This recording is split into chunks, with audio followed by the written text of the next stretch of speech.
Arisha's home recipe. আজ আমি আপনাদের জন্য হাজির হয়ে গেলাম কনডেন্স মিল্কের রেসিপি নিয়ে। আমরা মিষ্টি যে কোনো ডেজার্ট আইটেমে আমরা এই কনডেন্স মিল্ক ব্যবহার করে থাকি, তাই ভাবলাম আপনাদের সাথে হোমমেড কনডেন্স মিল্ক শেয়ার করি। আমি ঠিক যেভাবে কনডেন্স মিল্ক বাসায় তৈরি করি আপনাদের সাথে ঠিক সেভাবেই শেয়ার করব। চলুন মিল্কের রেসিপির জন্য এখানে আমি 3 কাপ লিকুইড ফুল ক্রিম গরুর দুধ নিয়েছি, এটা জাল করা। নিয়েছি 1 কাপ চিনি।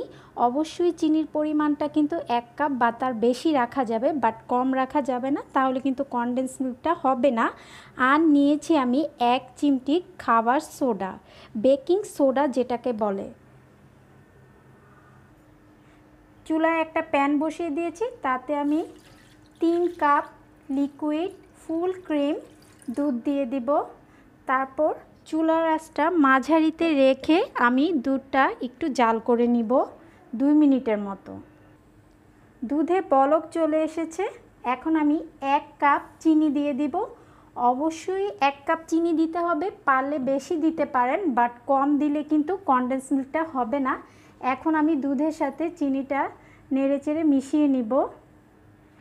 চিনি দুধের সাথে আমি খুব ভালোভাবে মিক্স করে নিয়েছি। এখন কিন্তু দুধটা একটু পাতলা হয়ে এসেছে, কারণ চিনিটা গলে গিয়েছে। এখন আমি এটা মাঝারি আঁচে দুধটা জাল করতে থাকব যতক্ষণ না এটা 3 কাপ থেকে 2 কাপ হয়ে আসছে, ততক্ষণ আমি এটা জাল করব। জাল করে ঘন করে নিব।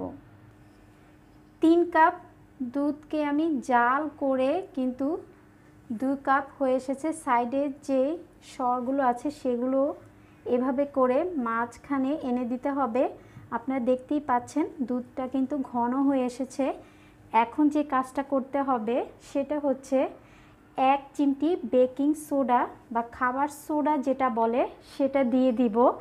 আর কনডেন্স মিল্কে কিন্তু এটা অবশ্যই দিতে হবে, এই সোডা ছাড়া কিন্তু আপনার কনডেন্স মিল্ক হবে না। আর আপনারা দেখতেই পাচ্ছেন সোডা দেওয়ার সাথে সাথে কিন্তু এটা ফুলে ডাবল হয়ে যাচ্ছে এবং কনডেন্স মিল্কের যে ঘনত্বটা সেটা কিন্তু সোডার কারণেই হয়।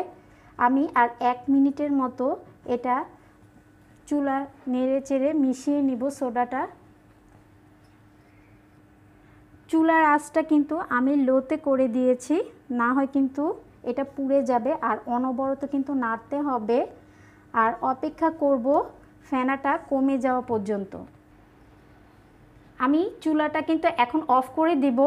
আর কনডেন্স মিল্ক কিন্তু একদম রেডি। এটা যখন ঠান্ডা হবে তারপর আমি আপনাদের দেখাবো। ফিরে এলাম ঠান্ডা হওয়ার পর। উপরে ফেনাটা কিন্তু এখন আর নাই, ফেনাটা চলে গিয়েছে আর কনডেন্স মিল্ক কিন্তু একদম ঘন হয়ে এসেছে। আমি আপনাদেরকে দেখাচ্ছি, এটা কিন্তু এরকম করলে একটার গায়ে আরেকটা লেগে যাচ্ছে না। একদম পারফেক্টভাবে আমার কনডেন্স মিল্ক রেডি। এখন আমি এটা পরিবেশন করে আপনাদের দেখাবো।